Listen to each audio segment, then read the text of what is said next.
सम्मानित मदरसा आधुनिकीकरण शिक्षक साथियों को मेरा नमस्कार। मैं पंकज मिश्रा, मदरसा आधुनिक शिक्षक। दोस्तों, जैसा कि आप जानते हैं कि मदरसा आधुनिकीकरण शिक्षकों के बकाये के मानदेय को लेकर के कल माननीय इलाहाबाद हाई कोर्ट में जो रिट याचिका डाली गई थी उसका फाइनल डिसीजन आने की उम्मीद थी, लेकिन दोस्तों कल भी फाइनल डिसीजन नहीं आ पाया। लेकिन एक चीज़ ज़रूर हुआ है, ये ज़रूर समझ में आया कि किसके वजह से हम लोग अभी तक इसमें लटके हुए थे।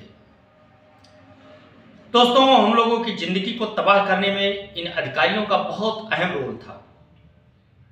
आखिरकार कोर्ट ने उनको तलब किया है, अपना जवाब देने के लिए उनको कोर्ट में भी इनवाइट किया है, आदेशित किया है और 24 फरवरी तक इनको अपना जवाब पेश करके कोर्ट में हाजिर होना होगा। दोस्तों, हम केवल एक को जिम्मेदार मान लेते हैं और सारा ठीकरा उसी के ऊपर फोड़ दिया जाता है। लेकिन हमारे इस स्कीम में नीचे से लेकर के और ऊपर तक के,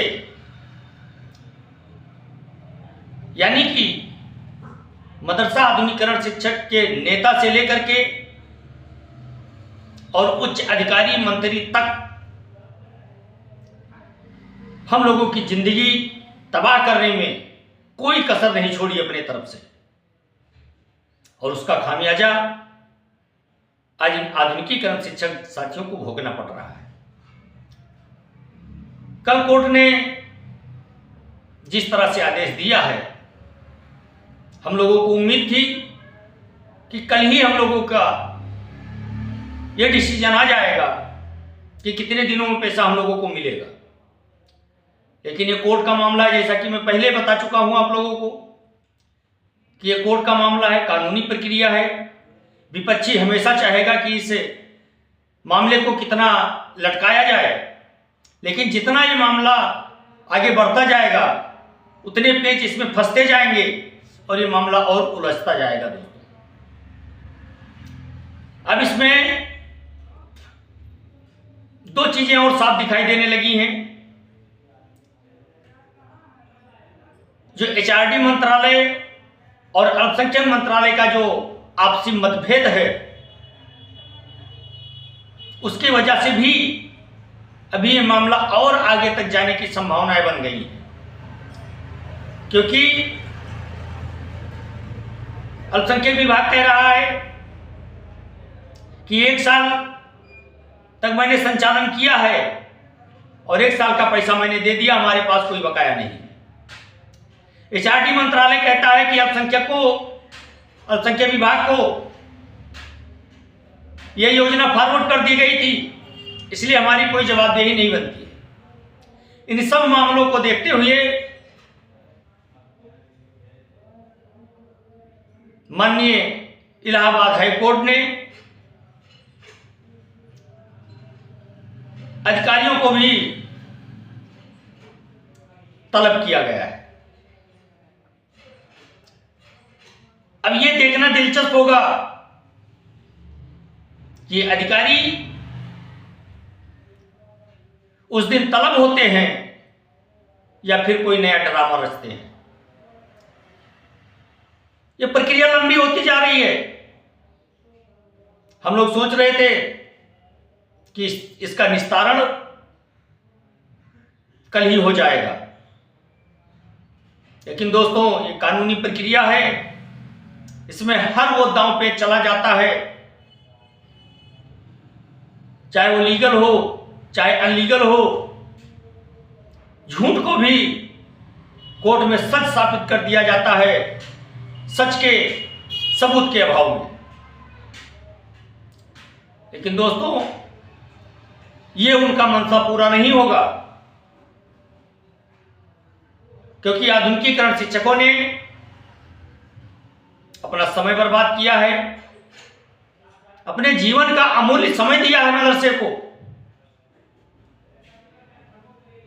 और मदरसा संचालकों के कहने से नहीं दिया है,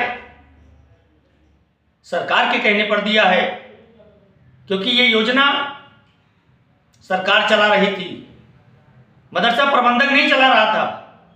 मदरसा प्रबंधक उर्दू अरबी चला रहा था, लेकिन सरकार ने आधुनिक विषय पढ़ाने की योजना बनाई, उसके तहत इन शिक्षकों की भर्ती की गई और यह योजना केंद्र सरकार से संचालित होते हुए राज्य सरकार तक पहुंची। और जो कर्मचारी इसमें कार्य कर रहे थे वो राज्य के नियम के अधीन कार्य कर रहे थे, इसलिए वो राज्य कर्मचारी का दायित्व बनता है, राज्य सरकार का दायित्व बनता है कि अगर केंद्र पैसा डायरेक्ट नहीं देता है या कोई भी कारण हो तो ये राज्य की जिम्मेवारी बनती है कि उनके राज्य में कार्य करने वाला उनका कर्मचारी होता है, उसके पैसे की डिमांड राज्य सरकार केंद्र से करे। अगर केंद्र नहीं देता है तो उसकी व्यवस्था राज्य सरकार कराए,